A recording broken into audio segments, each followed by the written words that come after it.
কুমিল্লার নাঙ্গলকোটের Russell viper ধরা পড়েছে এমন গুজব ছড়িয়ে পড়েছে সর্বত্র এলাকায়। শিউরে উঠছেন অনেকেই।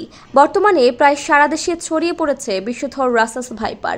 কিছুদিন ধরে দেশজুড়ে এই সাপ নিয়ে নানান আলোচনার মাধ্যমে সামাজিক যোগাযোগ মাধ্যম সরগরম। তবে রাসেল ভাইপার সত্যি খুব ভয়ঙ্কর। আতঙ্কিত না হয়ে এই সাপ ধ্বংসন করলে তাৎক্ষণিক করণীয় আক্রান্ত স্থান সাবান দিয়ে আলতোভাবে ধুতে হবে অথবা ভেজা কাপড় দিয়ে আলতোভাবে মুছতে হবে। শরীরে ঘড়ি বা অলংকার বা তাবিজ তাগা ইত্যাদি থাকলে খুলে ফেলুন। আক্রান্ত স্থানে কাটবেন না, সুই ফোটাবেন না কিংবা কোনো রকম প্রলেপ লাগাবেন না বা অন্য কিছু প্রয়োগ করা উচিত নয়। সাপে কাটলে ওঝার কাছে গিয়ে অযথা সময় নষ্ট করবেন না। যত দ্রুত সম্ভব নিকটস্থ হাসপাতাল বা স্বাস্থ্যসেবা কেন্দ্রে যান। আতঙ্কিত হবেন না।